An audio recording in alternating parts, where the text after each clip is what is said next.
Kami mengundang kepada Bapak Jai Subiakto selaku sutradara film Banda The Dark Forgotten Trail untuk dapat naik ke atas panggung. Selanjutnya kami mengundang kepada Bapak Eka Swadiansa selaku penulis Banda Neira Tiga Zaman. Kami mengundang Ibu Tamalia Alisyahbana selaku pembina Yayasan Warisan dan Budaya Banda, Wakil Ketua Yayasan Lingkaran Warisan Indonesia dan anggota adat Kampung Ratu Banda Neira. Selanjutnya kami mengundang Bapak Yori Antar selaku arsitek urban design spesialis. Kami mengundang kepada Bapak Felix Cahyadi selaku kreatif director branding spesialis.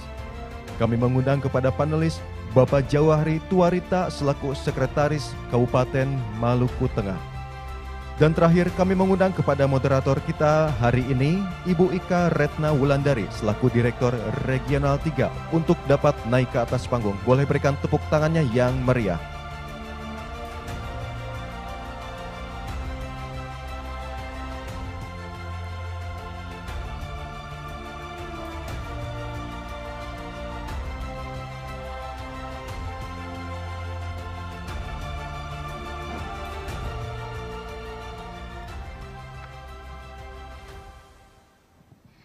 Baik, terima kasih kepada MC, Bapak Ibu peserta seminar, dan tentunya para narasumber yang saya hormati.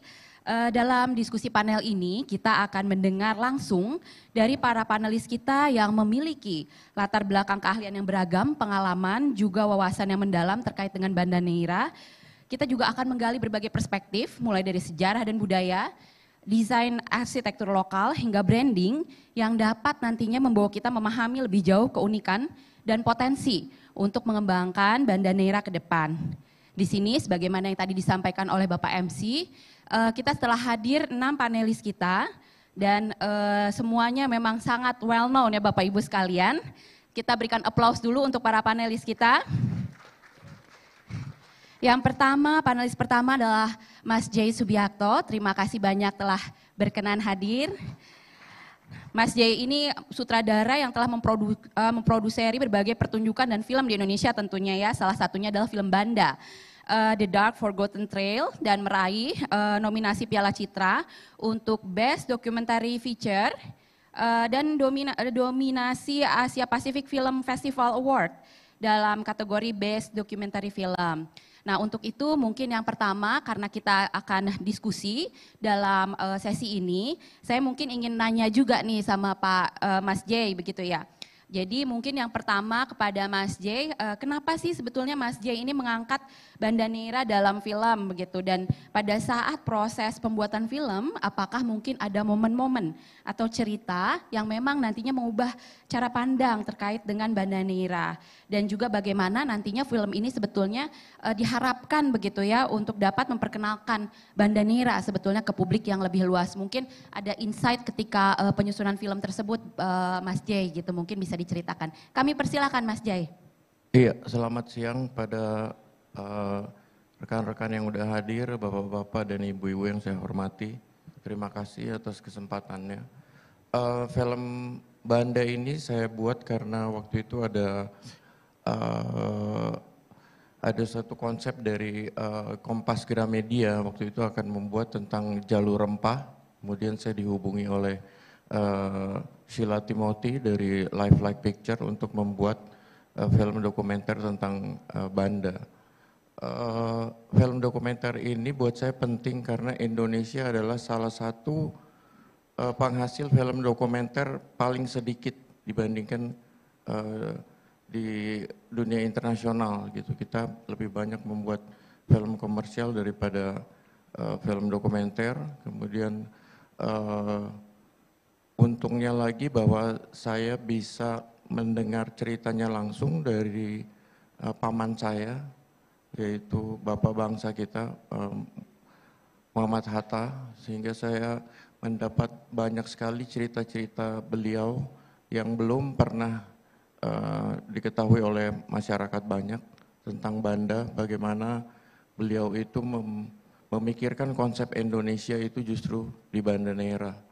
Jadi saya kira ini yang paling penting, dan saya kira generasi sekarang memang lebih senang pelajari sejarah melalui audiovisual, sehingga dokumenter ini saya buat justru untuk generasi sekarang, dan sekarang juga masih bisa dilihat di Netflix Indonesia, sehingga buat saya film merupakan semacam jendela untuk pengetahuan tentang negeri kita sendiri.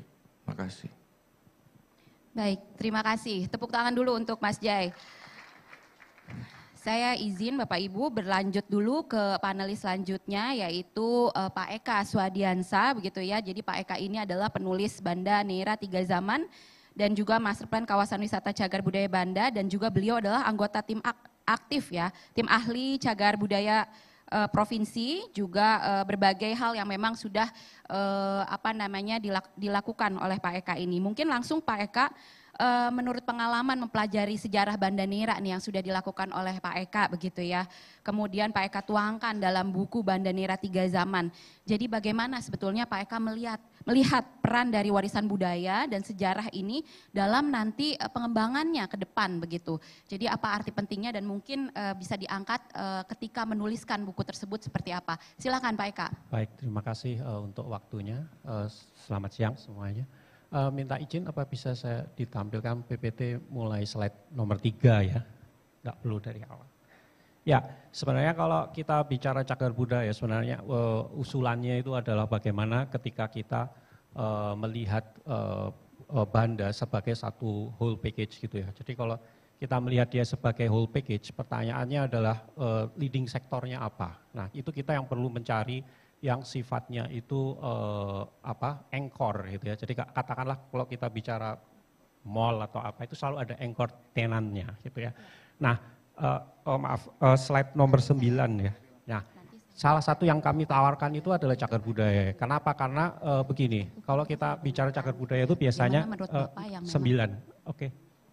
Ya, cagar budaya karena kalau kita lihat ini, misalnya ini ya. Jadi di Banda Neira itu ada 8 cagar budaya dan 1 situs yang dia sifatnya sudah cagar budaya nasional dan provinsi, dan itu bisa diangkat lagi menjadi nasional begitu ya. Next. Oke. Nah, terus ini yang paling penting itu adalah ketika kita bicara nilai pentingnya begitu. Bagaimana itu merepresentasikan tidak hanya satu area yang biasanya kita kenali di cagar budaya sebagai area masa kolonial, tapi di situ juga ada masa revolusi gitu ya, persiapan menuju kemerdekaan, dan yang jarang sekali dibahas itu adalah masa Nusantara sebelum prakolonial, itu jejak arsitekturalnya juga masih ada. Dan itu sering dilewatkan gitu ya, karena sifatnya agak berbeda dengan, karena tadi sudah disebutkan Banda itu kosmopolis ya, sangat-sangat perkotaan. Dia bukan seperti rumah adat gitu ya, tapi sesuatu yang sifatnya masih sangat dekat dengan keseharian, yaitu rumah asap atau rumah pengolahan pala gitu. Nah itu yang sering kita lewatkan gitu ya, jadi dia a whole package gitu ya, dari prakolonial, kolonial, bahkan sampai era kemerdekaan. Jadi dia seperti satu whole story gitu ya. Dan memang kalau kita berangkat dari regulasi kita, KSPN itu adalah Banda Neira dan sekitarnya, itulah yang kemudian menjadi penting gitu ya, ketika kita mengatakan anchor ada di Neira, tapi jangan lupakan yang lainnya, karena yang lainnya ini masih banyak yang bisa kita gunakan untuk melanjutkan perkembangan di Kepulauan Banda. Mungkin itu dulu. Terima kasih Ibu. Baik, terima kasih Pak Eka. Selanjutnya mungkin kita langsung ke Ibu Tamalia. Terima kasih juga Ibu Tamalia sudah berkenan hadir. Beliau ini adalah pembina Yayasan Warisan dan Budaya Banda, Wakil Ketua Yayasan Lingkaran Warisan Indonesia, dan juga Mama 5 Kampung Adat Ratu Banda Neira, dan juga telah meneliti selama 35 tahun ini tentang Banda Neira. Nah, sebagaimana juga tadi yang sudah disampaikan oleh Mas Jai, Pak Eka, dan memang Banda Neira ini sangat kental dan dengan sejarahnya Bu Tamalia. Nah, untuk itu menurut Bu Tamalia bagaimana sebetulnya nanti nilai-nilai yang bisa kita terapkan untuk ke depan, nilai-nilai masyarakat adat, kampung adat ini juga dapat mewarnai untuk perencanaan ke depan. Mungkin perspektifnya dari sisi itu Bu Tamalia kami persilahkan. Ya, terima kasih. Kalau kita lihat ke Bali, Gubernur Wayan Koster, dia menyatakan Bali menyesal sebab perencanaan kurang. Dan sebab itu akhirnya pariwisata di Bali telah merusak sebagian dari budaya, adat, dan lingkungan di Bali. Oleh sebab itu, perencanaan sangat penting yang sedang dilakukan Bappenas. Ini bagus, tapi saya juga ingin melihat suatu simposium mengenai perlindungan untuk Banda. Jadi kalau Banda, dia jauh lebih sensitif daripada Bali, jauh lebih kecil. Kekayaannya ada di laut, segitiga Coral Reef Triangle, highest biodiversity, itu tempat kembang biaknya ikan tongkol, dan banyak hal lain. Kemudian perkebunannya adalah perkebunan yang paling tertua di dunia. Ada pohon-pohon kanari yang usianya di atas 200 tahun. Kemudian kalau kita lihat built heritage, itu sudah dari tahun 2006 PU dan Cipta Karya ingin itu jadi kawasan cagar budaya, tidak cukup hanya beberapa bangunan diberi CB. Itu harus jadi kawasan cagar budaya. Itu kota Indis, ya. Jarang kita lihat bangunan-bangunnya masih utuh seperti itu. Dan tentu saja yang terakhir adalah intangible heritage, yaitu adat dan kebudayaan dan kesenian di Banda. Jadi saya ingin sekali bahwa ada satu simposium di mana kita bisa lihat perlindungan untuk ini semua. Kalau kita lihat di laut sudah terjadi overfishing, seperti KKP mengatakan, ikan-ikan pelagic yang kecil sudah habis. So, dan itu adalah makanan untuk ikan tongkol. Jadi ikan-ikannya sekarang jauh. Kalau nelayan tradisional ingin menangkap, dia harus jauh, bensinnya terlalu mahal, itu tidak menguntungkan. Dan itu adalah karena ada pelanggaran terhadap besarnya jala yang dipakai. Harusnya 2,5 inci, yang mereka pakai 0,5 inci. So, kita harus tahu dalam simposium itu peraturannya apa, siapa yang harus melaksanakannya peraturan itu, sanksinya apa. Sekarang tidak ada sanksi, tidak ada yang ke penjara, tidak ada yang dikena denda. KKP kekurangannya apa? Sekarang hanya ada 1 kapal patroli sebulan sekali, ya. Itu tidak cukup. Apa yang akan dilakukan untuk itu? Kalau kita lihat built heritage di Banda, pelestarian built heritage ada 2 langkah. Langkah pertama adalah menyelamatkan bangunan itu. Itu berarti kalau ada yang mau bongkar atau terbengkalai, kita beli, kita lestarikan, kita restorasi dengan baik. Langkah kedua adalah pengelolaannya bagaimana. Dan saya punya pengalaman dengan itu di gedung arsip saya 14 tahun. Nah, yang kita lihat di Banda sekarang, saya sayangkan sekali pemerintah daerah terlalu terlibat dengan pengelolaan dan kurang terlibat dengan langkah pertama, yaitu menyelamatkan.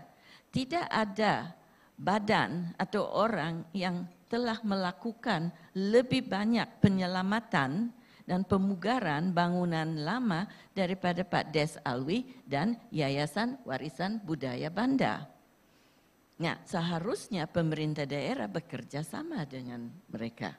Ada banyak masalah tanah, sebab tahun 99 kan kantor tanah BPN terbakar kan, jadi banyak data yang hilang. Di Banda juga terjadi kerusuhan tahun 99.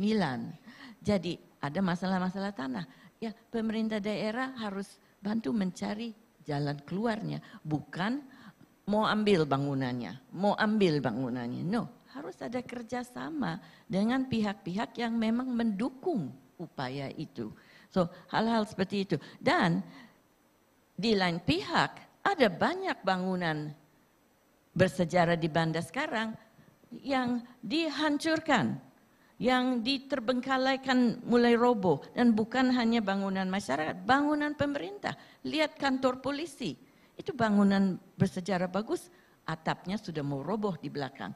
Kantor pos, kantor bekas, rumah yang bekas kantor BPN, itu bagus sekali.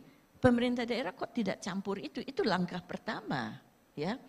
Nah, dan terakhir mengenai non-tangible heritage, yaitu adat.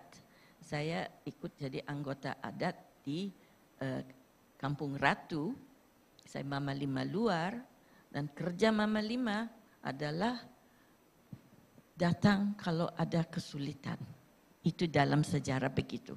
Now, saya lihat ada banyak orang, misalnya bukunya Amitash Ghosh, ya itu titik tekanannya adalah pembantaian. Kemendikbud, itu titiknya adalah jalur rempah. Tapi itu betul, itu memang sejarah Banda. Tapi kalau kita ingin benar-benar melihat di mana esensi dari budaya Banda, esensi dari budaya Banda bukan mereka sebagai korban dari pembantaian, even jalur rempah bukan. Esensi dari mereka adalah di adat dan budaya mereka, di mana setelah pembantaian yang tersisakan kebanyakan perempuan dan anak, dan pasti ada banyak yang tersisa yang mengalami post traumatic stress, conflict related post traumatic stress. Nah, yang perempuan-perempuan ini melakukan, dan kita bisa bayangkan 400 tahun yang lalu mereka buta huruf, tapi secara naluri mereka tahu apa yang dibutuhkan oleh masyarakat mereka. Mereka masukkan cerita dari pembantaian ke dalam tari Cakalele. Nah, kalau kita lihat psikologi modern, itu adalah tepat sekali. Itu adalah salah satu alat psikologi modern untuk menyembuhkan conflict related post traumatic stress. So, mereka telah mengalami penyembuhan psikologis. Dan dengan adat mereka, budaya dan masyarakat Banda bisa bertahan sampai sekarang. VOC di mana? Mana uangnya? Mana kekuasaannya? Sudah hilang. Masyarakat Banda bukan korban.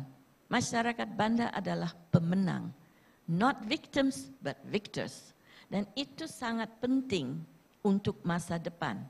Sebab itu berarti secara psikologis itu sangat sehat. Kita lihat kalau suatu bangsa atau suatu suku menjadikan korban sebagai identitasnya, itu sangat tidak sehat secara psikologis. Kita lihat saja bangsa Yahudi. Identitas mereka adalah korban. Kita adalah korban terbesar di dunia. Holocaust adalah genosida yang terbesar di dunia. Nah, kalau suatu bangsa melihat dirinya seperti itu, akibatnya adalah orang-orang yang seperti diktator itu mudah masuk ke dalam masyarakatnya. Kita lihat seperti bangsa Jerman antara Perang Dunia I dan Perang Dunia II, Hitler bisa masuk. Netanyahu dengan pemerintahannya yang sangat sayap kanan. Dan akhirnya terjadi cognitive dissonance, dan kemudian tidak lama kemudian terjadi konflik. And then kita tidak melihat lawan sebagai manusia lagi. Tapi di Banda itu tidak ada. Mereka tidak melihat dirinya sebagai korban. Dan itu sangat bagus. Dan itu harus dipertahankan. Jangan sampai dari luar masuk pikiran-pikiran, aduh kasihan kalian korban, aduh jahat sekali. No. That's not a pandangan dan a sikap dan a budaya yang bagus untuk masa depan. Dan ini sangat sesuai dengan budaya Indonesia. Sebab kalau kita lihat sejarah, ada 4 budaya besar, yaitu dari Cina, India, Eropa, dan Timur Tengah. Tidak ada masyarakat, so jarang ada masyarakat yang tidak menerima paling sedikit dari salah satu budaya itu. Tapi Asia Tenggara dan terutama Indonesia menerima banyak dari 4-empatnya. Itu kemudian bercampur dengan budaya kita yang local genius, dan kemudian terjadi suatu sinergi baru.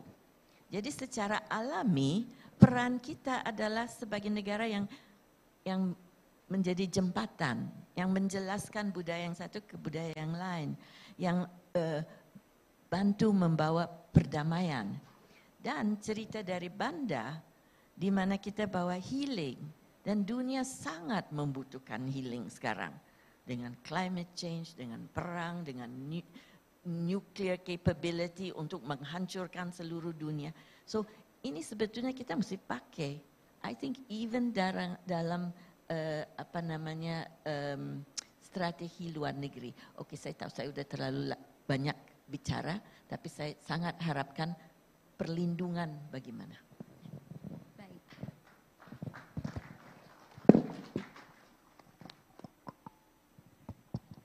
Baik, terima kasih Ibu Tamalia.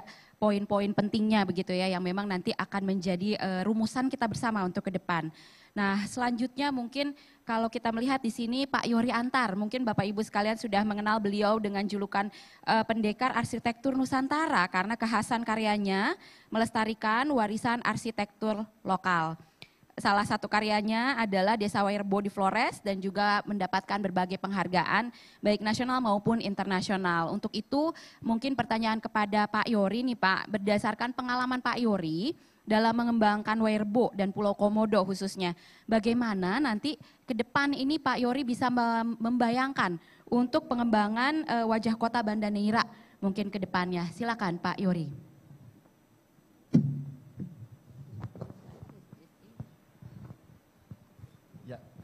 Terima kasih, saya senang sekali diundang sama Bappenas untuk sama-sama merencanakan sedari awal pelosok-pelosok Nusantara kita yang memang sebetulnya Indonesia ini negara yang sangat-sangat kaya dari sisi tradisi dan budaya. Kita punya lebih dari 17.000 pulau, 600 etnik utama, ribuan sub-etnik. Sebetulnya kita nih bisa dianggap terbesar di dunia ya. Hanya kadang-kadang kitanya sendiri yang nggak bisa melihat itu. Tentunya di sini saya melihat ini adalah masalah mindset ya.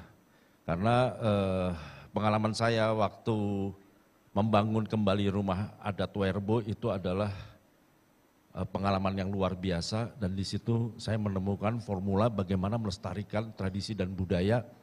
Karena selama kita memakai buku yang berbeda, yaitu buku dari budaya tulisan. Ya, kalau saya sebagai arsitek belajar dari budaya tulisan dari perguruan tinggi, itu adalah konstruksi top down, udah jelas. Arsitek panggil kontraktor, kontraktor panggil mandor, mandor panggil tukang, proyeknya birokrasi top down. Harus ada gambar dulu, harus ada blueprint. Itu adalah budaya tulisan yang tentunya kita dapat budaya tulisan dari pendidikan Belanda.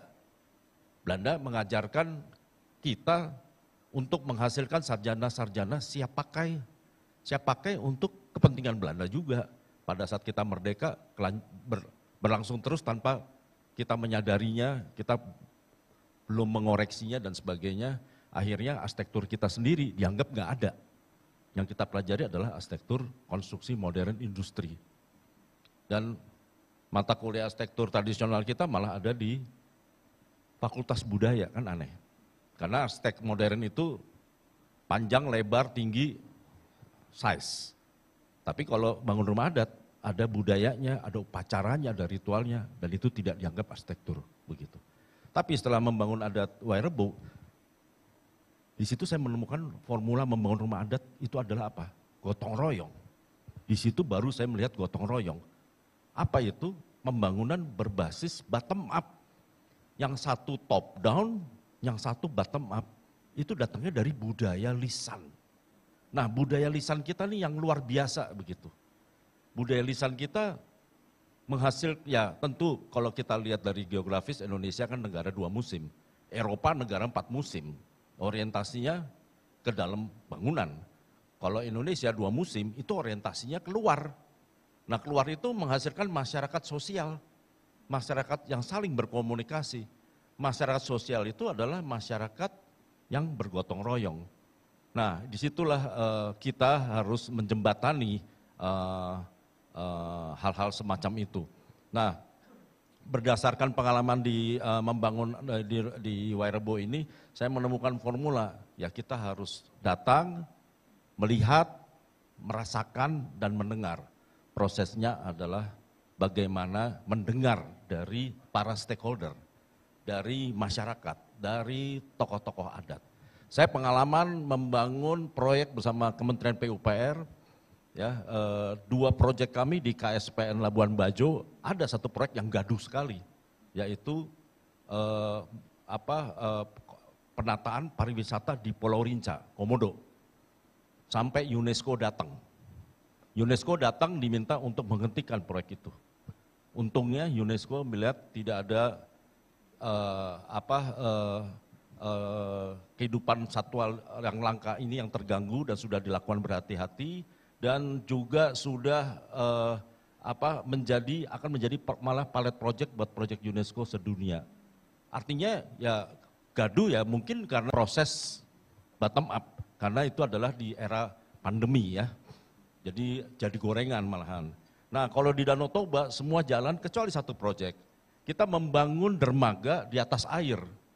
Tapi lucunya dermaga itu didemo oleh masyarakat adat. Tapi masyarakat adat juga merasa kita perlu dermaga itu. Jadi kita membangun dermaga, yang demo juga jalan terus begitu. Nah kemudian pengalaman saya di Wakatobi, saya minta FGD di depan. Orang Wakatobi kaget, semenjak kapan nih ada FGD kok di depan. Jadi ketemu tuh sama stakeholder, masyarakat, camat, lurah, aktivis konservasi, LSM. Kita dengarkan dan kami mengeluarkan pancingan paparan. Begitu pancingan paparan dikeluarkan langsung gaduh. Tapi kegaduhan itu saya butuhkan, saya butuh masukan. Setelah paparan kedua semua menerima.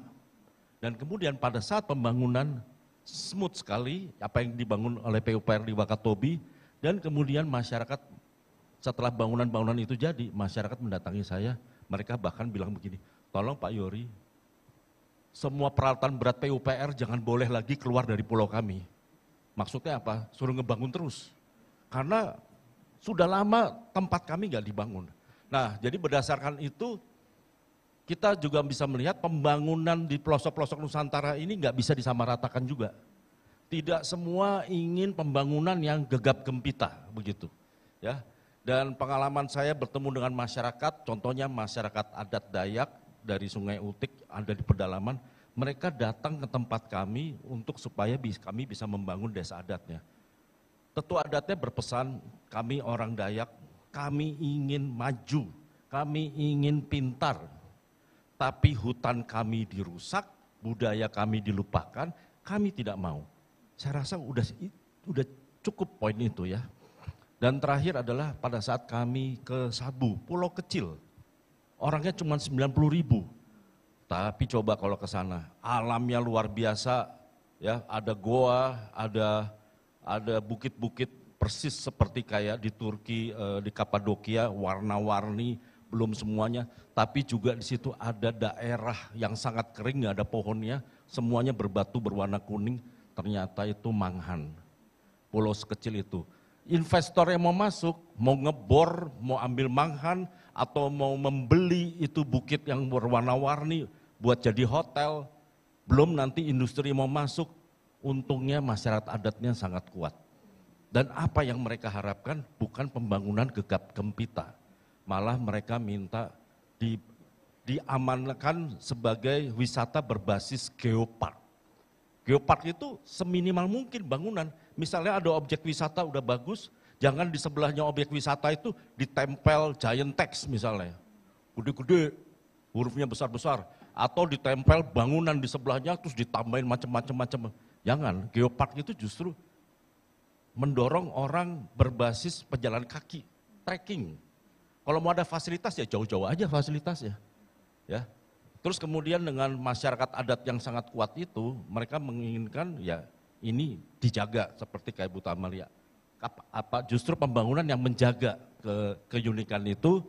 Dan langsung sepulangnya saya dari Sabu, saya diminta para astronom-astronom dari Bandung, ITB. Mereka ingin sekali justru Sabu ini dari dulu mereka incar sebagai tempat melihat wisata langit. Jadi mereka ingin Sabu bisa menjadi wisata langit gelap. Langit gelap itu tidak akan mungkin kalau di mana-mana kotanya terang benderang dan industrinya menyala-menyala dan akhirnya nggak bisa lihat langit. Dan Sabu adalah tempat yang terbaik untuk menaruh teropong begitu. Ya, jadi pulau-pulau kita ini punya keunikan sendiri-sendiri. Kuncinya adalah mendengarkan bottom up dan kemudian kalau proyeknya berjalan top down nggak ada masalah.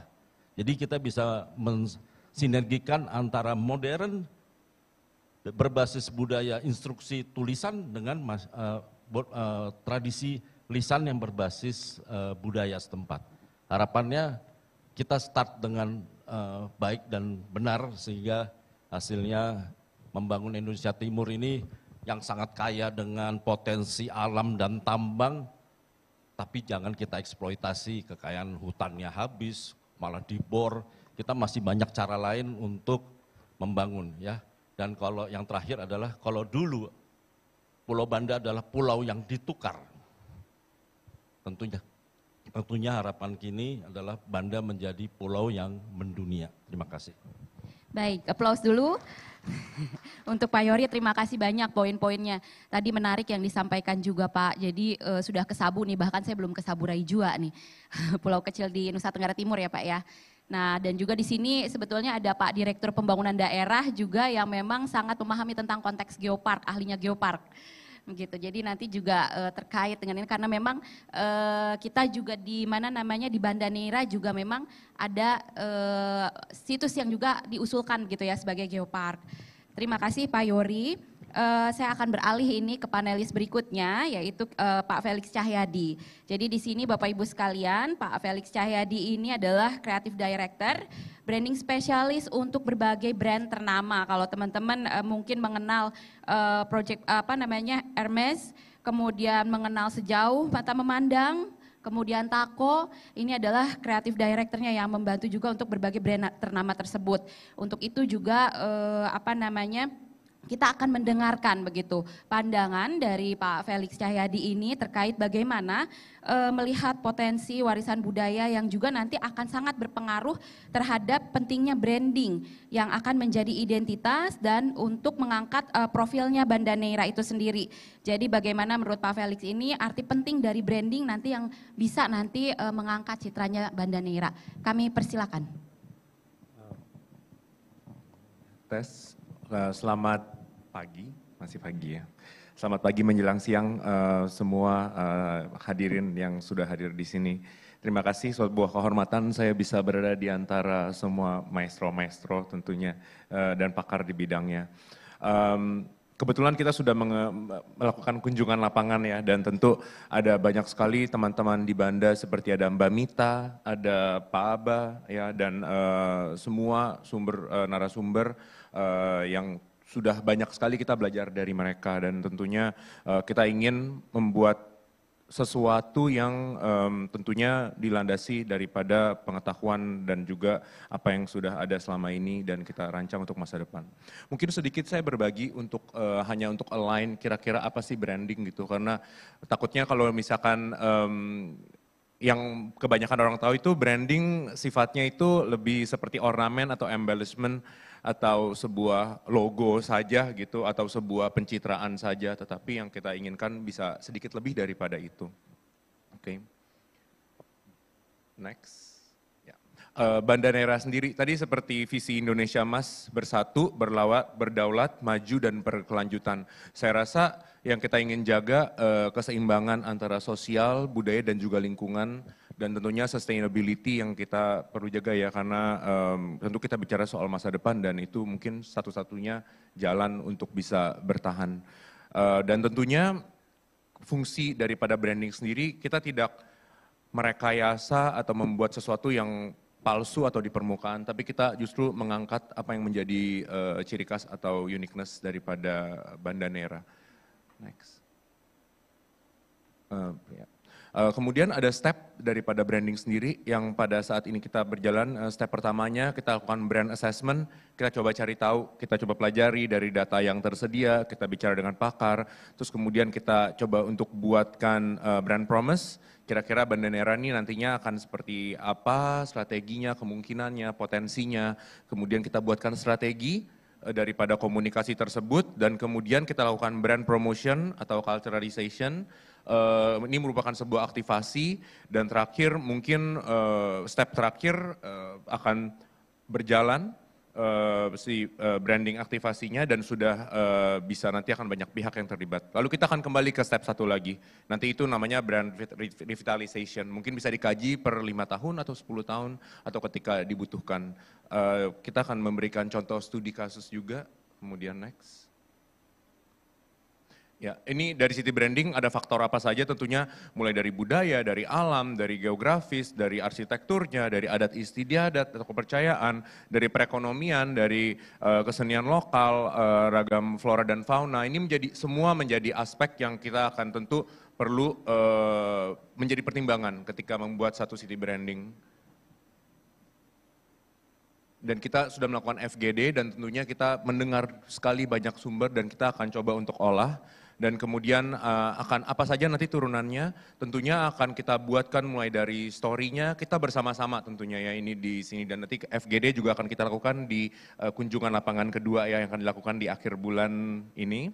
Dan kemudian mulai dari ceritanya, menjadi dari value-nya atau nilai-nilainya, kita tuangkan menjadi sebuah simbol, dan lalu kemudian ada mungkin tipografi khusus, dan juga nantinya kita akan buatkan turunan yang bisa menjadi alat untuk digunakan bersama. Nanti kita lihat contohnya kurang lebih. Bisa next, oke. Intinya ini untuk metode untuk mengkomunikasikan nilai atau identitas satu wilayah. Cukup sederhana. Tapi next. Ya, contoh pertama mungkin karya Milton Glaser yang, ini contoh yang paling umum ya, Milton Glaser, I Heart New York atau I Love New York. I Heart NY ini sudah menjadi simbol bersama yang didesain pada tahun kalau tidak salah sekitar 77 dan masih relevan hingga sekarang. Di sini kita bicara soal everlasting atau longevity daripada sebuah logo, tapi juga merupakan sebuah kampanye. Dan kemudian dari logo yang satu ini sangat versatile, bisa diubah dan di banyak sekali iterasinya gitu ya, karena dia hanya membuat dasarnya saja. Kemudian kita bisa next. Ini contoh aplikasi yang mungkin cukup menyentuh hati ketika kejadian 9/11, lalu ada sedikit luka ketika pemberitaannya gitu ya. Tapi ya semakin karena ada kejadian yang buruk, tentunya pada saat itu justru more than ever semakin cinta lagi, semakin bersatu lagi. Jadi contoh yang sangat baik.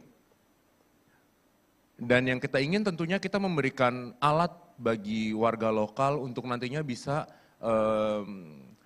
memonetize atau menjadikan merchandise gitu secara gratis, siapa tahu, karena mungkin Banda posisinya sangat jauh, jadi kita pikir kalau misalkan kita bisa membuat satu merchandise yang berarti bisa merich siapapun yang adanya jauh di sana gitu. Dan ini berlaku ya termasuk apakah dengan nanti ada minyak atsiri dari pala gitu, dengan branding yang konsisten dan bisa kita promosikan. Jadi siapapun bisa muncul dulu nih kenal dengan Banda, karena kalau misalkan bicara sama teman-teman yang seusia saya atau lebih muda, ketika saya tanya tahu Banda gak? Enggak, bahkan tidak tahu di Indonesia ada Pulau Banda. Banda Nera gitu ya, tidak tahu sama sekali tentang Banda Nera gitu.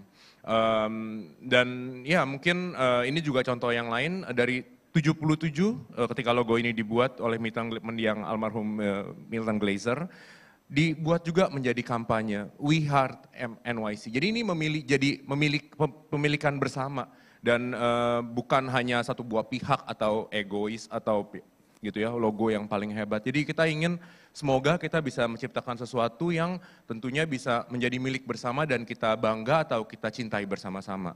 Ini contoh kampanye yang lainnya, jadi waktunya cukup panjang. Jarang sekali, memang ini kenapa dijadikan contoh studi yang baik, karena dari tahun 77 sampai 2024, sudah puluhan tahun masih relevan gitu. Mungkin ini salah satu contoh kasus yang sangat jarang dan ini butuh jenius untuk menciptakan ini. dan tentunya aktivasinya pun bersama-sama.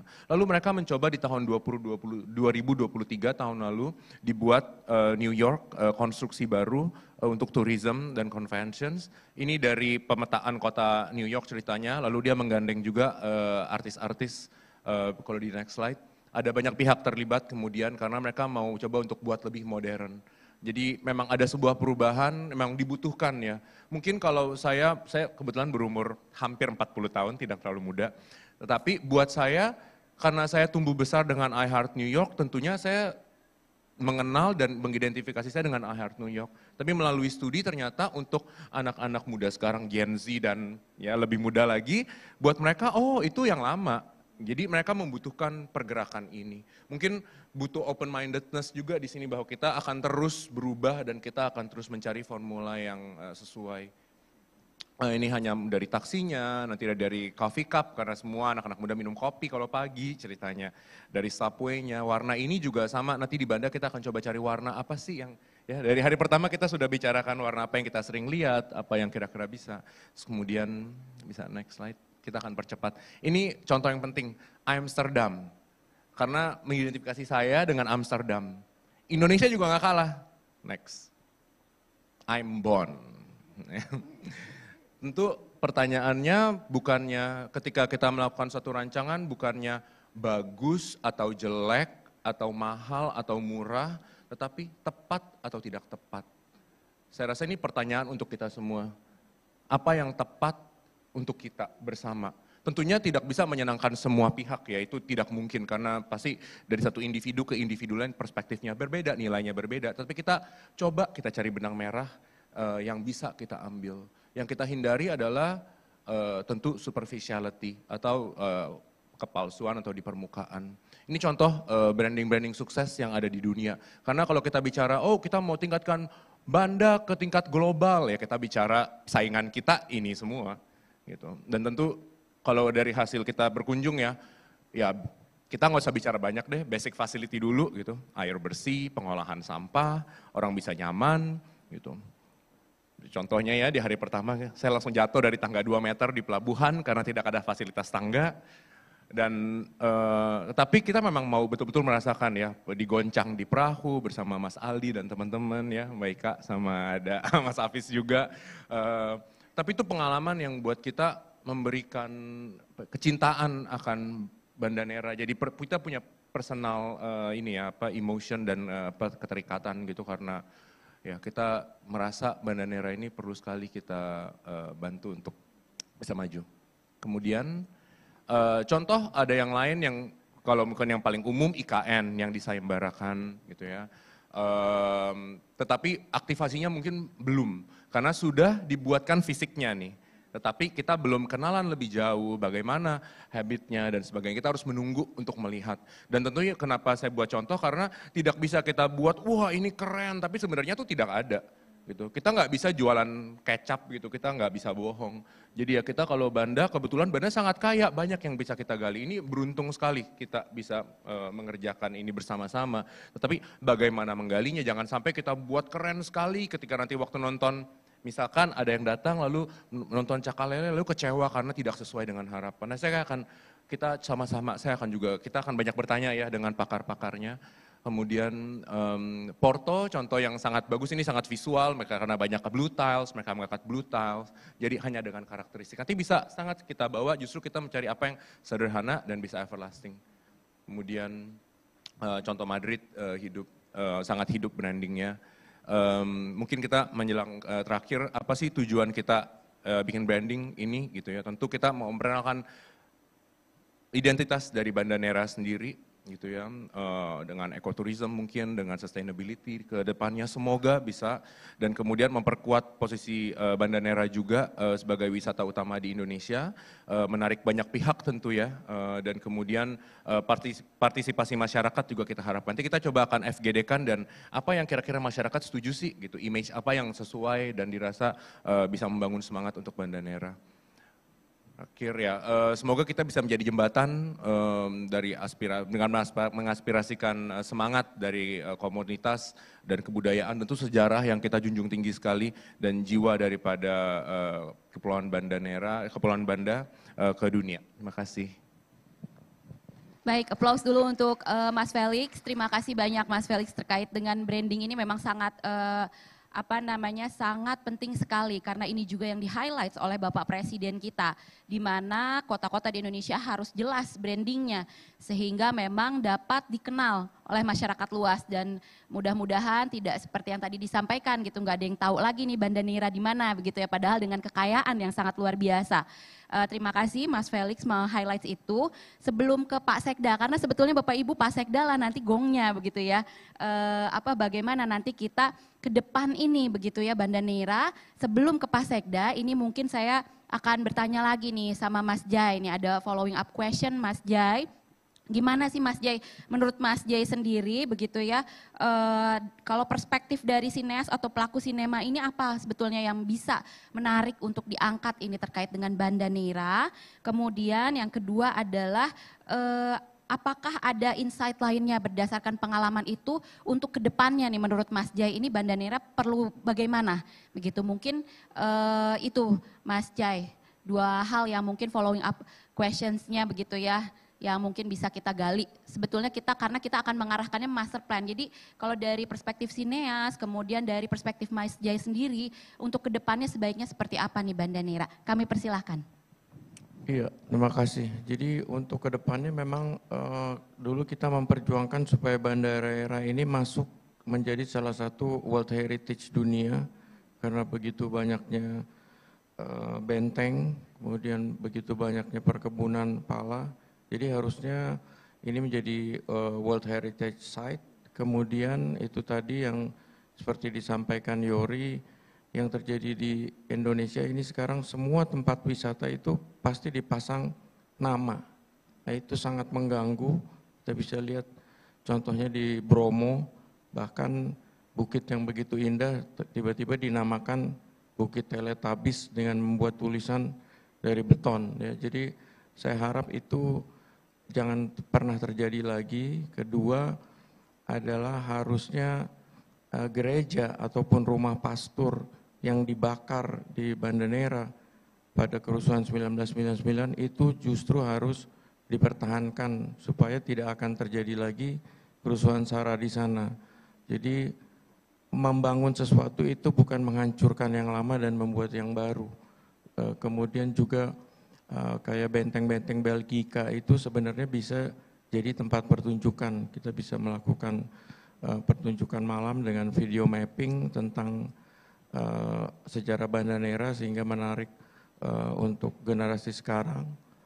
Jadi sebaiknya sih seperti itu yang saya lihat. Juga itu tadi kebudayaannya, keseniannya juga harus ditampilkan dan juga percampuran dari kebudayaan yang pernah masuk ke Banda Neira itu harus dilestarikan karena di sana kita lihat bahwa banyak sekali kelompok-kelompok etnik yang akhirnya bersatu di Banda Neira. Saya kira itu. Terima kasih. Baik, terima kasih Mas Jai. Jadi memang banyak faktor yang perlu kita lihat dan tadi poin pentingnya untuk mengembangkan tidak harus menghancurkan yang lama begitu ya, tapi kita juga perlu juga menjembatani berbagai hal begitu dilihat dari sejarah yang ada. Nah kemudian pertanyaan lanjutan juga ini untuk Pak Eka. Menurut Pak Eka sendiri ke depan seperti apa yang diharapkan begitu ya untuk Banda Neira ini? Dari berbagai riset dan pengalamannya dalam menyusun Banda Tiga Zaman. Silakan Pak. Terima kasih. Ya, tadi kita sudah diingatkan juga sama Ibu Aisyah Bana tentang kawasan gitu, dan itu memang yang kita buat tahun lalu begitu ya, delienasi, karena kami di tim ahli cagar budaya itu punya metode spesifik begitu ya, bagaimana kita bisa membangun delienasi cagar budaya itu tadi yang tadi Pak J sampaikan perlu kita pertahankan juga gitu ya. Jadi selain 9 cagar budaya yang sudah ditetapkan ya dan sudah ada SK-nya gitu, kita menginventarisasi ada sekitar 80-an yang kami sebut objek diduga cagar budaya. Jadi belum cagar budaya, tapi masih bisa digali dan ditetapkan. Nah, jadi total dan delineasi yang sangat spesifik supaya dia bisa dikembangkan itu karena kalau dia sudah diketok kawasan cagar budaya, zona inti itu tidak boleh diapa-apakan sama sekali gitu ya. Dan itu akan kontraproduktif dengan apa yang sedang kita usahakan gitu.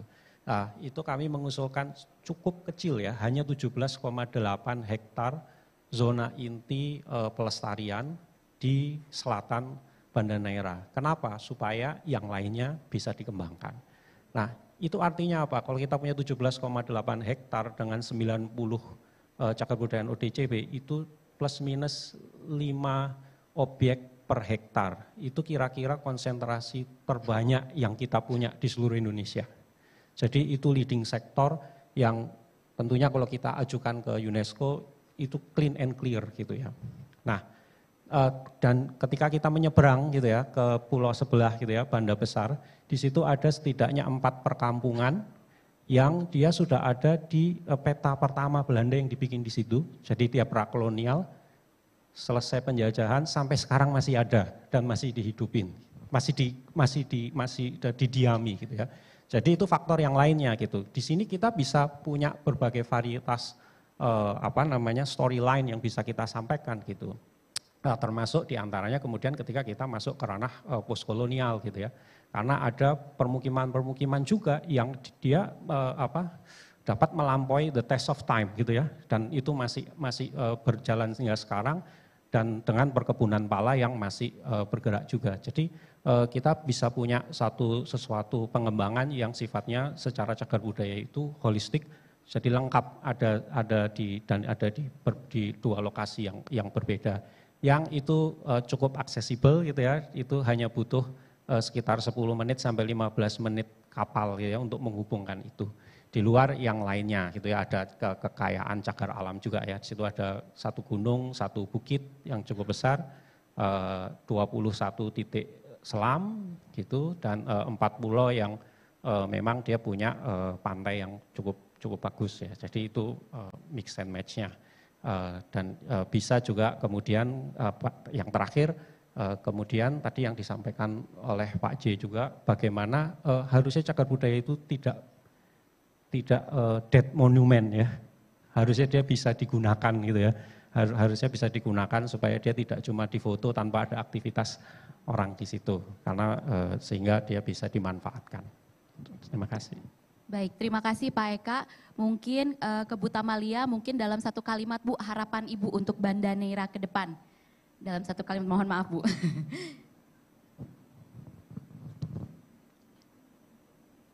Banda Neira memiliki begitu banyak kekayaan.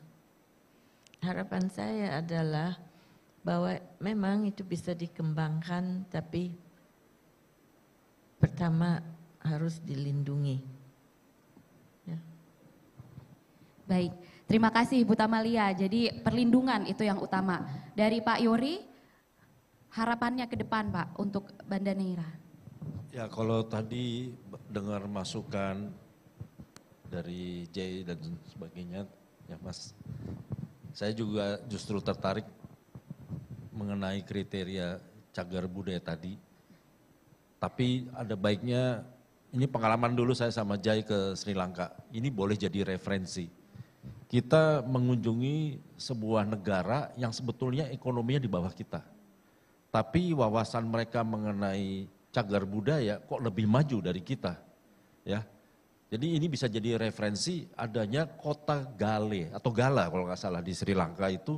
Dan kota itu kota kolonial sebenarnya, tapi masyarakatnya ada yang Muslim, ada yang Kristen, di situ banyak masjid, ada gereja, ada tempel juga. Ya. Dan di sana nyaris tidak ada saya lihat hotel baru. Semua hotel menggunakan bangunan yang lama dan ini penting. Jadi nggak perlu lagi dikit-dikit kita bikin hotel dan sebagainya. Bahkan pada saat kami diajak Kemendikbud untuk menggali situs Moro Jambi, saya sampaikan juga di situ, Pemda jangan bikin hotel di sekitar situs. Tapi di sekitar situs bagaimana kita bangun homestay berbasis masyarakat, masyarakat ikut menikmati kue pariwisatanya, ikut menjadi pelaku wisata, Dan akhirnya nggak melulu namanya investor itu datangnya dari luar. Solok Selatan juga begitu. Awalnya gaduh pada saat kita membangun 40 rumah gadang. Karena metode pelaksanaannya berangkat dari belanja modal.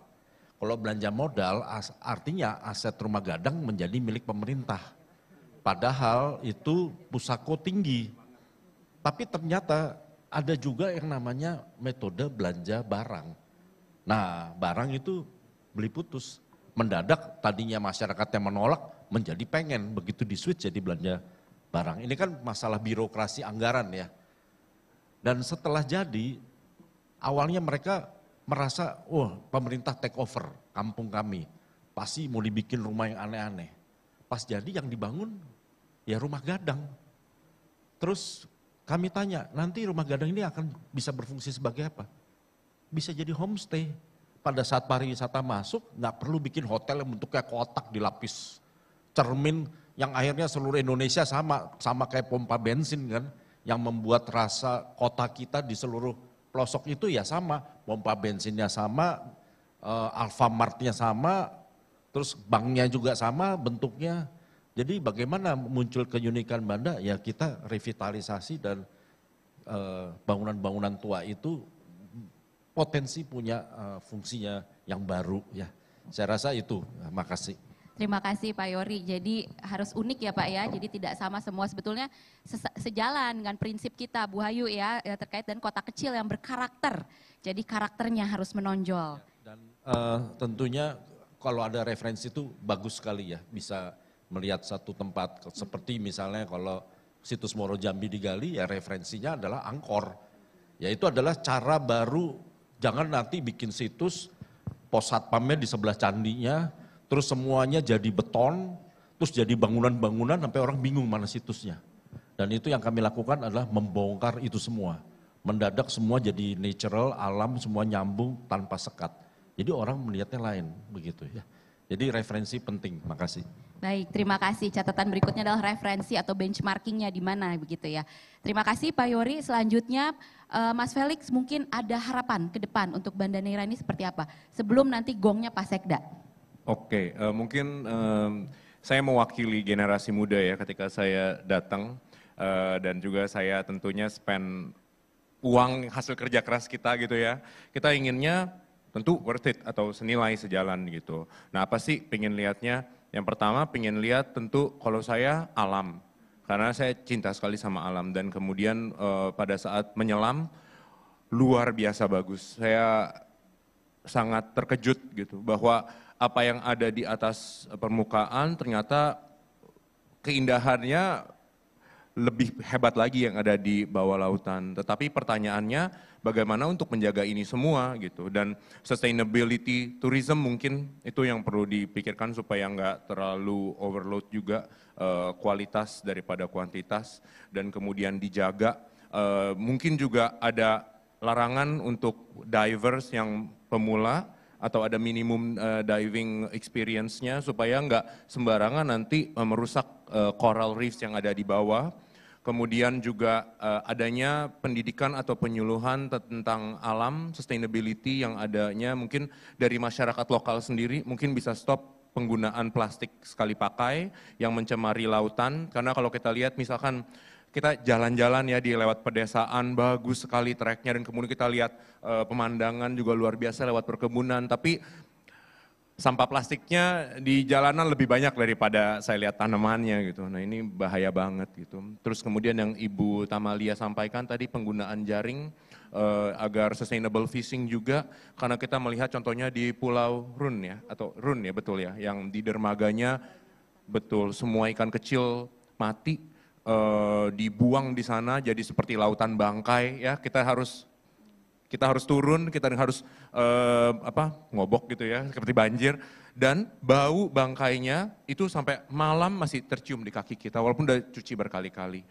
Kalau saya sih mungkin gini, contoh kemarin saya baru pulang dari Thailand, saya sengaja ke pasar karena melihat bagaimana sih ikan-ikan kecil itu diolah, ternyata mereka buat ikan asin seperti kipas, nanti saya bantu share juga. Siapa tahu bisa menjadi ide atau inspirasi gitu, malah menjadi komoditas baru daripada terbuang sayang.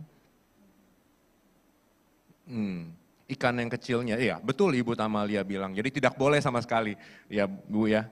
Jadi ya jaringnya harus dirubah karena itu juga jaring yang digunakan katanya pemberian daripada pemerintah lokal. Anyway, sustainability ya harus dijaga banget dan tentunya kalau terpaksa jangan dibuang juga gitu pengolahan sampah.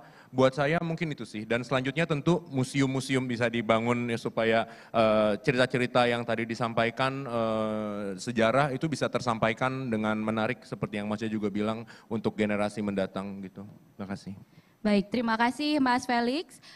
Selanjutnya karena ini gongnya nih, Pak Sekda di sini sudah telah hadir begitu ya, Pak Sekda Kabupaten Maluku Tengah, kita sudah mendengarkan Bapak berbagai perspektif, pandangan dari para pelaku, kemudian dari para ahlinya begitu ya di sini di bidangnya. Dan sebetulnya kan pemerintah daerah saat ini juga sedang menyusun perencanaan jangka panjangnya 20 tahun yang sinergis untuk mencapai visi Indonesia Emas 2045.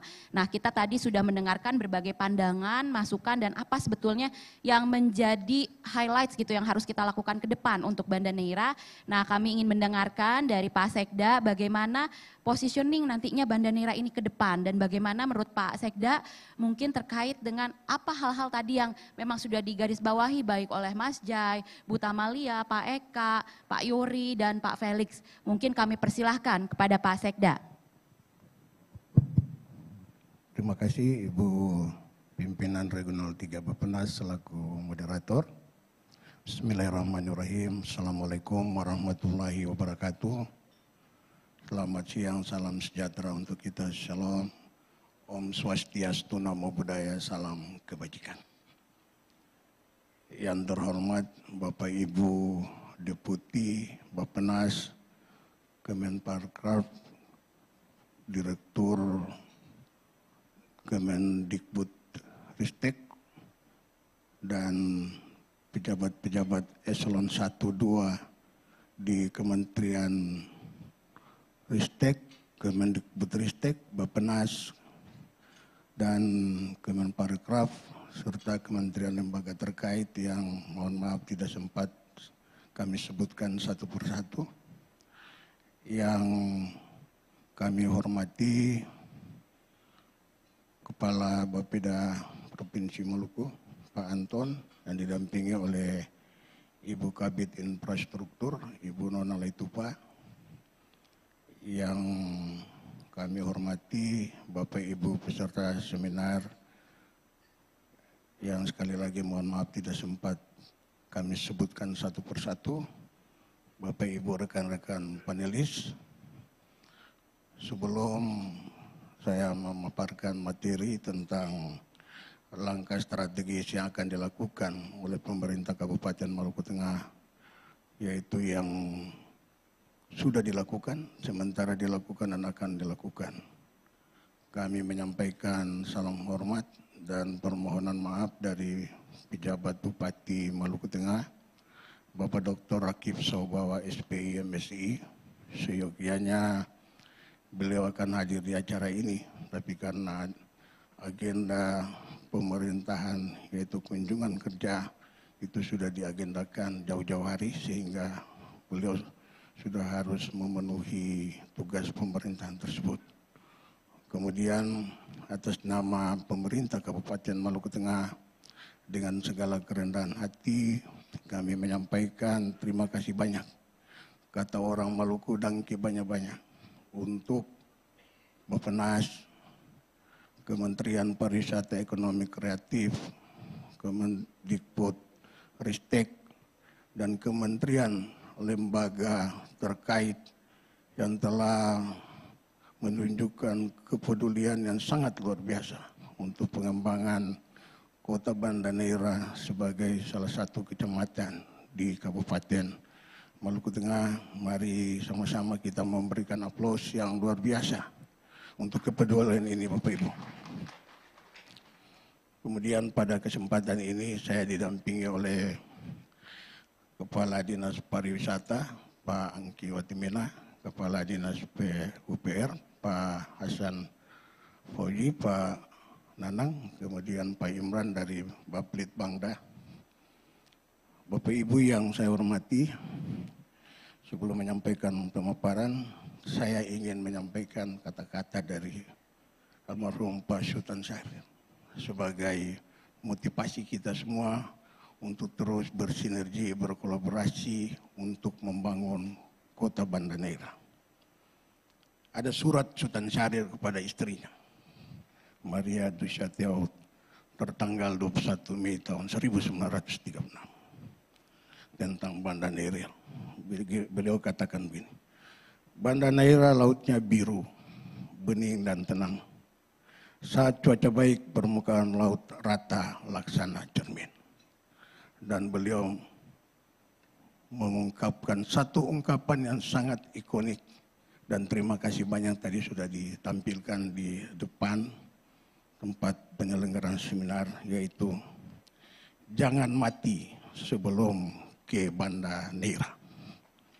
Ya, itu kata dari almarhum Pak Sultan Syahrir yang mengalami pengasingan dari tahun 1936 sampai dengan tahun 1942.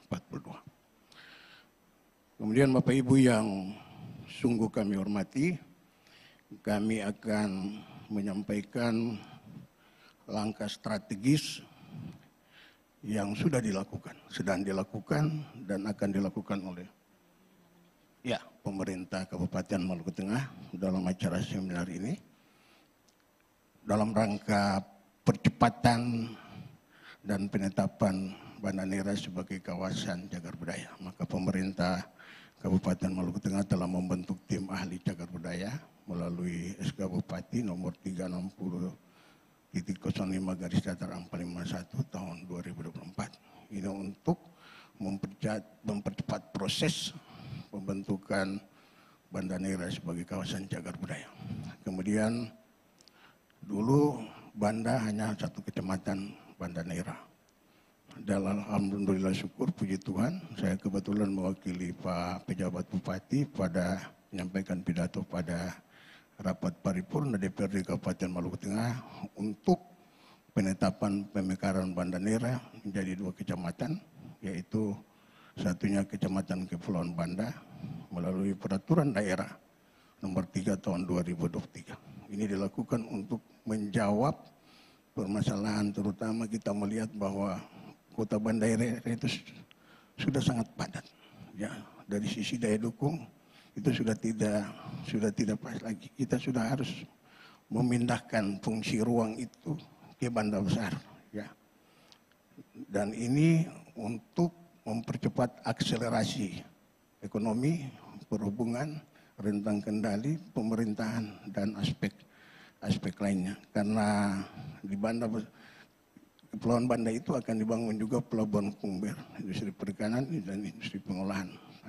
Karena disadari sungguh bahwa Banda ini ada 3 aspek yang sangat penting, yaitu sebagai kawasan wisata, perikanan, dan perkebunan. Dan kemudian langkah yang keempat yang sudah dilakukan yang sementara dilakukan oleh pemerintah Kabupaten Maluku Tengah untuk mempercepat proses transformasi Banda Neira.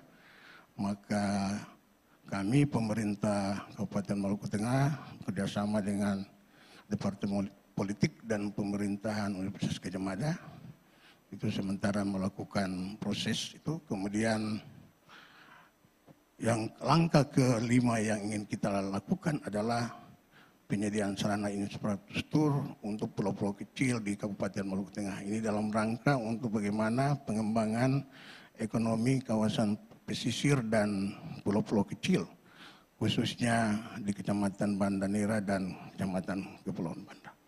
Kemudian aspek keenam atau langkah strategis yang akan dilakukan oleh pemerintah Kabupaten Maluku Tengah, yaitu pemerintah Kabupaten Maluku Tengah akan melakukan dan menyusun rencana detail dan rencana tata ruang untuk Pulau Neira dan Pulau Gunung Api dan sebagian Pulau Banda Besar berdasarkan master plan yang sudah disusun oleh Bappenas. Kemudian yang terakhir kita akan mengusulkan Banda dan Pulau Seram sebagai kawasan geopark. Itu adalah langkah-langkah strategis yang sudah, sedang, dan akan dilakukan oleh pemerintah Kabupaten Maluku Tengah. Kemudian dalam kerangka langkah-langkah strategis yang telah disampaikan tadi, maka Banda Neira dan Kepulauan Banda dari sisi pemerintahan, dari sisi administrasi pelayanan publik, dan sisi perhubungan, kita ingin melakukan konektivitas antara negeri-negeri. Kalau di Maluku, kalau di Jawa disebut desa, di Maluku disebut negeri.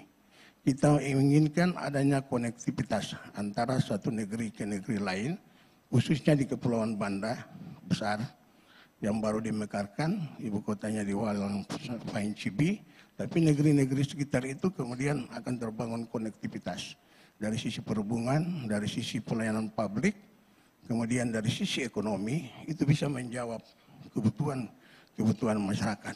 Karena disadari sungguh bahwa Kepulauan Banda itu salah satu permasalahannya adalah konektivitas perhubungan. Ini sekedar informasi saja. Tadi sudah disampaikan oleh Pak Deputi di Kementerian Pariwisata Ekonomi Kreatif. Sudah ada satu moda transportasi lagi untuk ke Banda, yaitu dari Pelabuhan Tulehu, Kecamatan Salahutu, sudah tersedia juga kapal cepat dari pihak swasta yang hari Kamis dari Tulehu, hari Minggu dari Banda untuk menjawab konektivitas. Kemudian juga ada armada pesawat walaupun masih berukuran kecil.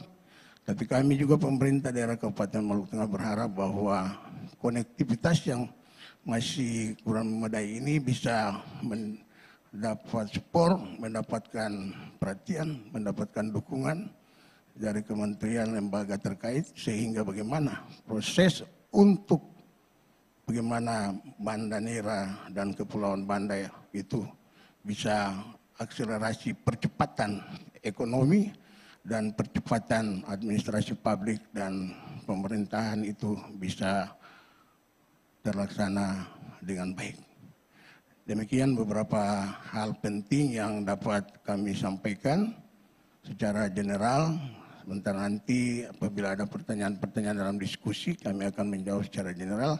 Kami juga didampingi oleh Kepala Dinas Pariwisata dan Kepala Dinas Pekerjaan Umum dan Penataan Ruang, sehingga kita bisa berkolaborasi untuk bagaimana menjawab permasalahan-permasalahan di Kecamatan Banda dan Kepulauan Banda. Demikian yang dapat kami sampaikan karena kita terbatas dengan waktu, karena saya diberikan waktu hanya sekitar 5 menit saja untuk menyampaikan pemaparan. Terima kasih banyak. Billahi taufiq wal hidayah. Assalamualaikum warahmatullahi wabarakatuh. Selanjutnya saya kembalikan ke Ibu Moderator. Baik, terima kasih Pak Sekda. Aplaus dulu untuk Bapak Sekda, Bapak Ibu sekalian. Terima kasih, tadi memang nanti karena prosesnya ini masih berjalan Pak Sekda, sehingga masih banyak hal juga yang akan kita telaah, yang akan kita dalami, sebagaimana juga tadi disampaikan oleh para narasumber, para panelis kita yang lain, karena memang kita masih punya cukup waktu untuk menajamkan, begitu, untuk melihat kembali apa sebetulnya yang kita harapkan ke depan, strateginya seperti apa, dan penajaman-penajaman itu terus akan kita lakukan, dan memang by timeline sebetulnya mudah-mudahan bulan Desember ini kita dapat selesai, sehingga rencana tadi yang disampaikan oleh Pak Sekda untuk penyusunan rencana detail tata ruang, rencana tata ruang wilayahnya ini akan bisa saling sinkron dengan yang dihasilkan dari master plan ini. Terima kasih.